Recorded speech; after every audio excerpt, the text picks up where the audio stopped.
Hi ಸ್ನೇಹಿತರೆ, good evening. ಯಾರೆಲ್ಲ ಇವತ್ತು ನಮ್ಮ ರೋರಿಂಗ್ ಸ್ಟಾರ್ ಶ್ರೀ ಮುರಳಿ ಅವರು ಆ್ಯಕ್ಟ್ ಮಾಡಿರೋ ಪರಾಗ್ ಸಿನಿಮಾದ ಟೀಸರ್ ನೋಡಿದ್ರಿ. ಇವತ್ತು ಆನಂದ್ ಅಡಿಯೋ ಯೂಟ್ಯೂಬ್ ಚಾನಲಲ್ಲಿ ರಿಲೀಸ್ ಆಗಿದೆ. ರಗ್ಗಡ್ ಆಗಿದೆ, ಮಾಸ್ ಆಗಿದೆ.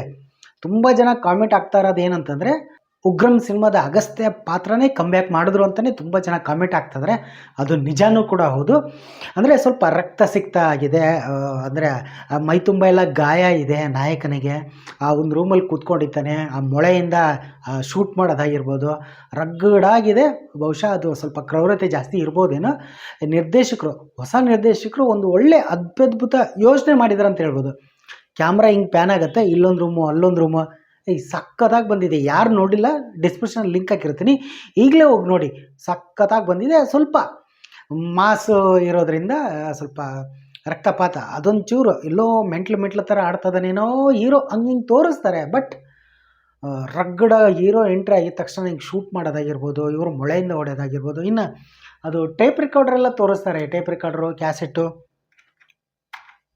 ಈ ಟೀಸರಲ್ಲಿ ಈ ಟೇಪ್ ರೆಕಾರ್ಡ್ರು, ಕ್ಯಾಸೆಟ್ಟು ಅದು ಹಾಕಿದ ತಕ್ಷಣ ಒಂದು ಸಾಂಗ್ ಕೂಡ ಪ್ಲೇ ಆಗುತ್ತೆ. ಅದು ಡಿಫ್ರೆಂಟ್ ಅಂತ ಅನ್ನಿಸ್ತು. ಅಂದರೆ ಅವರು ಸ್ವಲ್ಪ ಉದ್ದ ಹೇರ್ ಬಿಟ್ಟಿದ್ದಾರೆ. ನಾನು ಆ್ಯಕ್ಚುಲಿ ಉಗ್ರ ಯುಧಂ ಸಿನಿಮಾ ಮಾಡ್ತಾಯಿದ್ರು, ಆ ಸಿನಿಮಾದ ಹೇರ್ ಸ್ಟೈಲ್ ಅಂತ ಅಂದ್ಕೊಂಡೆ. ಬಟ್ ಅವರು ಪರಾಗ್ ಸಿನಿಮಾಗೆ ಉದ್ದ ಹೇರ್ ಸ್ಟೈಲ್ ಬಿಟ್ಟು ಸ್ವಲ್ಪ ಸುದೀಪ್ ಅವರ ಮಾರ್ಕ್ ಸಿನಿಮಾದ ಗೆಟಪ್ ನೆನಪಾಯಿತು. ಬಟ್ ಸೂಪರ್ ಅಂತಲೇ ಹೇಳ್ಬೋದು. ಬಗೀರ ಸಿನಿಮಾ ನಂತರ ತುಂಬ ಗ್ಯಾಪ್ ಆಗೋಯ್ತು. ಇವತ್ತು ಪ್ರೆಸ್ ಮೀಟ್ ಕೂಡ ನಡೀತು. ತುಂಬ ಜನ ಪತ್ರಕರ್ತರೆಲ್ಲ ಕೇಳಿದ್ರು, ಯಾಕೆ ಸಿನಿಮಾಗೆ 3 ವರ್ಷ 4 ವರ್ಷ ತೆಗೆದುಕೊಳ್ತೀರ ಅಂದರೆ ಇದು ಮಣ್ಣಿನ ಸಿನಿಮಾ, ಅಂದರೆ ಒಂದು ಕನ್ನಡದ ಸಿನಿಮಾ. ಫಸ್ಟು ನಾವು ಕನ್ನಡದಲ್ಲೇ ಮಾಡ್ತೀವಿ. ರಗ್ಗಡಾಗಿ ಬಂದಿದೆ, ಮಾಸಾಗಿ ಬಂದಿದೆ. ಆಲ್ರೆಡಿ ಶೂಟಿಂಗು 30 to 40 ಆಲ್ಮೋಸ್ಟ್ ಎಲ್ಲ ಇನ್ನೇನು ಸ್ವಲ್ಪ ಉಳಿದಿದೆ. ಈ ಮಾಸ್ ಲುಕ್ನ ಜನಗಳಿಗೆ ತೋರಿಸ್ಬೇಕಾಗಿತ್ತು. ಬಟ್ 3 ವರ್ಷ ಒಂದು ಕತೆಗೆ ಆಗಿರ್ಬೋದು, ಆ ಟೀಸರ್ಗೆ 3 ವರ್ಷ ಪ್ಲ್ಯಾನ್ ಮಾಡಿದಾರಂತೆ. ಅಂದರೆ ಯಾವ ರೀತಿ ಬರಬೇಕು ಲುಕ್ಕು. ನನಗೆ ಆ ಟೀಸರ್ ನೋಡಿದಾಗ ನಿಜವಾಗ್ಲೂ ಸಾರ್ಥಕತೆ ಅನಿಸುತ್ತೆ. ಕ್ಯಾಮ್ರಾ ವರ್ಕು ಅಲ್ಟಿಮೇಟ್ ಅಂತಲೇ ಹೇಳ್ಬೋದು. ಆಮೇಲೆ ಚರಣ್ ರಾಜ್ ಅವರ BGM, ಆ ಕ್ಯಾಸೆಟ್ ಹಾಕಿದಾಗ ಹಾಡು ಬರುತ್ತೆ. ಹಾಡು ಬಂದಾಗ ಶ್ರೀ ಮುರಳಿ ಅವರ ಎಂಟ್ರಿ ಆಗೋದು, ಲಾಸ್ಟಲ್ಲಿ ಅವರು ಮಂಚದ ಮೇಲೆ ಬೀಳೋದು, ಹೊಲಿಗೆ ಎಲ್ಲ ಹಾಕ್ಕೊತಿದಾರೆ. ಸ್ವಲ್ಪ ನಾರ್ಮಲ್ ನಮ್ಮತ್ತ ಸಮದು ಇರೋರಿಗೆ ಅದೊಂಚೂರು ಸ್ವಲ್ಪ ಅಯ್ಯೋ ಅಂತ ಅನಿಸುತ್ತೆ. ಬಟ್ ಮಾಸ್ ಆಗಿದೆ. ಈಗೆಲ್ಲ ರಕ್ತಪಾತ, ಕೊಲೆಪಾತ ಈಗೆಲ್ಲ ಕಾಮನ್ ಆಗಿಬಿಟ್ಟಿದೆ ಸಿನಿಮಾದಲ್ಲಿ. ಬಟ್ ಇವ್ರ ಸಿನಿಮಾದಲ್ಲಿ ಇಷ್ಟೊಂದು ಕ್ರೌರತೆ ಅದು ನಾನು ಅಂದ್ಕೊಂಡಿರಲಿಲ್ಲ. ಬಟ್ ಅದು ಒಂಥರ ನೋಡಿದ ಫಸ್ಟಿಗೆ ಮೊದಲೇ ಸಲ ನೋಡಿದಾಗ ಹೊಲಿಗೆ ಹಾಕ್ಕೊಳ್ಳೋದೆಲ್ಲ ನೋಡಿದಾಗ ಏನಪ್ಪ ಇದು ಹಿಂಗಂತ ಅನ್ನಿಸ್ತದೆ. ಬಟ್ ಟೀಸರ್ನ ರಿಪೀಟ್ ನೋಡಿದೆ. ಈಗ ಮತ್ತೆ ಈ ವಿಡಿಯೋ ಮಾಡೋಕ್ಕಿಂತ ಮುಂಚೆನೂ ಮತ್ತೆ ನೋಡಿದೆ. ಈ ವಿಡಿಯೋ ಆದಮೇಲೂ ಕೂಡ ನಾನು ನೋಡ್ತೀನಿ.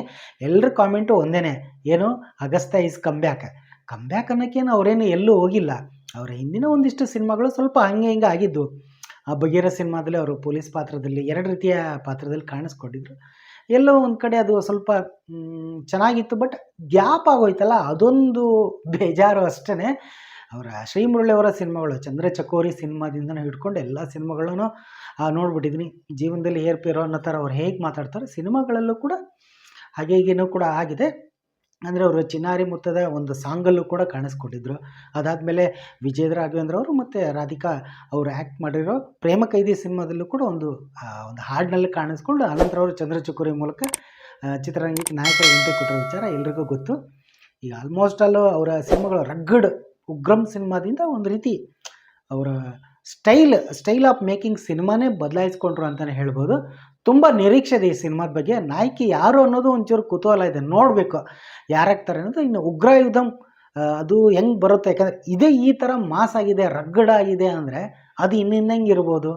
ಅದು ತುಂಬ ಕುತೂಹಲ ಇದೆ, ನೋಡ್ಬೇಕು ಹೆಂಗೆ ಬರುತ್ತೆ ಅಂತ. ಬಟ್ ಒಂದು ರಿಕ್ವೆಸ್ಟ್ ಏನಂದರೆ, ಈ ಸ್ಟಾರ್ ಕಲಾವಿದರೆಲ್ಲ ಅಟ್ಲೀಸ್ಟ್ ವರ್ಷಕ್ಕೊಂದು ಸಿನಿಮಾ ಮಾಡಬೇಕು ಅನ್ನೋದೊಂದು.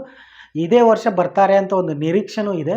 ಈಗ ಆಲ್ರೆಡಿ ಜುಲೈ ತಿಂಗಳು ಬಹುಶಃ ಶೂಟಿಂಗ್ ಎಲ್ಲ ಕಂಪ್ಲೀಟ್ ಆದರೆ ಬರ್ಬೋದು. ಯಾಕಂದರೆ ಲಾಸ್ಟ್ ಇಯರೇ ಅನೌನ್ಸ್ಮೆಂಟ್ ಆಗಿತ್ತು ಬರ್ತೀವಿ ಅಂತ. ಪರಾಗ್ ಸಿನಿಮಾ ನೋಡಬೇಕು ಹೆಂಗಾಗುತ್ತೆ ಅಂತ. ಬಟ್ ನೀವು ಯಾರ್ಯಾರು ಈ ಸಿನಿಮಾದ ಟೀಸರ್ ನೋಡಿದ್ದೀರಾ, ನಿಮ್ಮ ಅಭಿಪ್ರಾಯನ ಹಂಚ್ಕೊಳ್ಳಿ ಅಂತ ನಾನು ಕೇಳ್ಕೊತಾ ಇದ್ದೀನಿ. ಧನ್ಯವಾದಗಳು.